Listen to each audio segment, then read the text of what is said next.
French President Emanuel Macron has just called snap elections for his country after suffering a resounding defeat in the European election. Addressing his country, Macron said the results of the EU vote for his government were grim and could not be ignored. His coalition came in second, well behind Marine Le Pen's far-right national rally, which is on course for nearly a third of the vote. The first round of voting in France in these snap elections will be held on June 30th.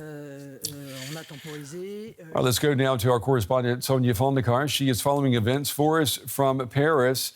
Sonia, the attention now definitely on France. Macron has announced fresh elections. Talk to me about this. I mean, this is a political earthquake tonight. Absolutely. I mean, this is a political bombshell that has landed, in the aftermath of this very chaotic European election. Now, President Macron, of course, was reacting there to projected results in France, showing that the far-right national rally led by Marine Le Pen won this election hands down, scoring a record 31% of the vote. That's more than double than that of Macron's centrist Renaissance party. So it's really, they came in at second place at about 15%. So this is really a crushing defeat for Macron's party. But it's really not exactly a surprise because it kind of reflects what the opinion polls here have been saying for weeks. Now, as you said, Macron made a short address to announce that he was dissolving the parliament.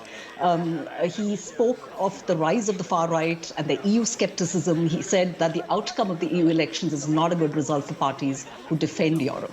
And the decision to dissolve the National Assembly has already met with some reaction here.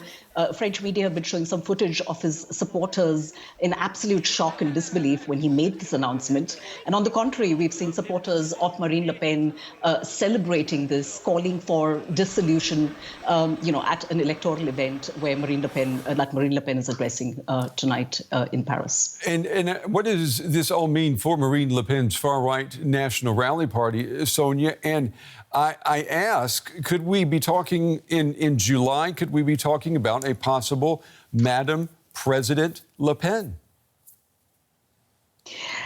Well, I think for Marine Le Pen, this is obviously a huge, huge victory. She is somebody who has managed to rebrand herself, essentially, as a mainstream figure.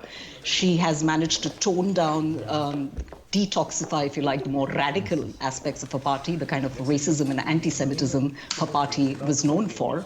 And for months, the far-right National Rally has been led by the lead candidate, Jordan Bardella. He's a 28-year-old, hugely popular French politician. He's seen here as the kind of new face of the far-right. And for months, they kind of dominated the opinion polls. They hammered away at domestic issues like crime and immigration. They turned this vote into something of a referendum on President Macron, who remains hugely unpopular here.